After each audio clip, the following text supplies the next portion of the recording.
আসসালামু আলাইকুম এভরিওয়ান, সকলে কেমন আছেন? আশা করি সকলে ভালো আছেন।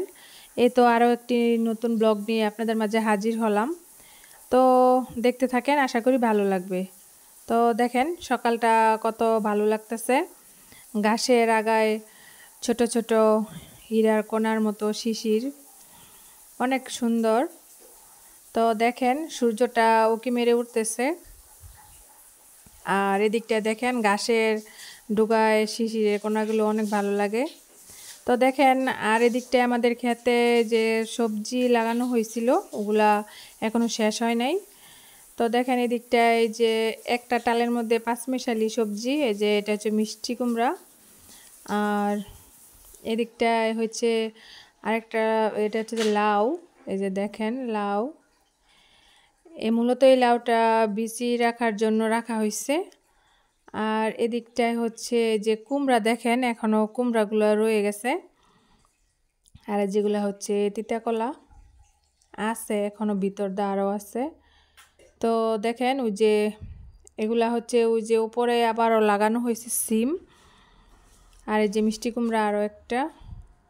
তারপর দেখেন এদিকটায় যে কুমড়াগুলো এখন আছে, যেহেতু কুমড়া কিংবা জালি কুমড়া যেটাই বলেন না কেন, এখন কিন্তু এগুলার সিজন নাই। তো এই যে উপরে চালের উপরেও আছে, আর এই যে নিচ দিকেও আছে। তো এগুলা খাওয়া হবে, আবার বিক্রিও করা হবে, যেহেতু কুমড়া কাটলে বেশি দিন খাওয়া যায় না, নষ্ট হয়ে যায়। আর দেখেন এই যে এদিকটায় এই যে মিষ্টি কুমড়া, দেখেন চালের উপরে সুন্দর হয়ে রয়েছে। আর এই যে দেখেন এদিকটায় এই যে ক্ষেত কুপিয়ে রাখা হয়েছে, এগুলা আরও করতে হবে, প্রসেসিং করে তারপর এগুলাতে শীতকালীন সবজি চাষ করা হবে। তারপর মরিচের বিচি লাগানো হবে, তারপর ফুলকপি, পাতাকপি, তারপর আরও টমেটো, এগুলো লাগানো হবে। তো দেখেন এই যে এটা হচ্ছে লাউ, আর ওই যে ওই পাশটায় আরও আছে, ভিতর দিয়ে আরও আছে এই যে। আর এদিকটায় ধান চাষ করা হবে, দেখেন কচুরি পানায় ভরা। আর বন্ধুরা এটা কে কে চিনেন, দেখেন এটা হচ্ছে ব্ল্যাকবেরি চারা। দেখেন আমাদের বাড়ির উঠানে এটা ব্ল্যাকবেরি চারা। তো এখনো ফলটা হয় নাই, সবেমাত্র গাছগুলা হইতেছে। তো এই ফলটা নাকি খেতে অনেক মজা, সেজন্য লাগাইছে। এটা মূলত আমার বাসুরের ছেলে লাগাইছে, আমি আমার বাসুরদের বাড়ি এখন দাঁড়িয়ে আছি। তো ওদের বাসায় আমার বাড়ি আর ওদের বাড়ি একসাথেই।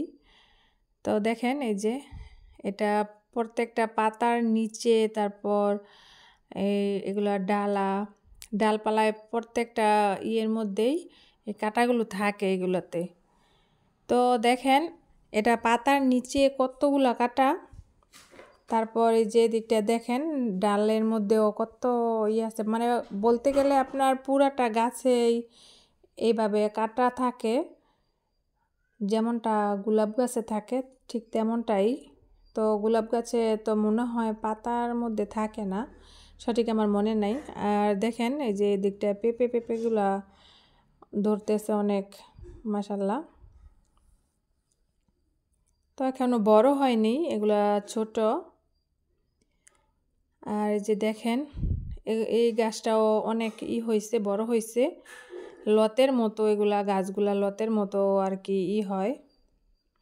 আর এই যেটা আমার বাসুরের বাড়ি, এই যে দেখেন।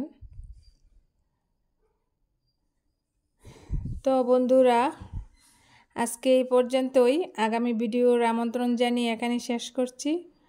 আল্লাহ হাফেজ, আসসালামু আলাইকুম।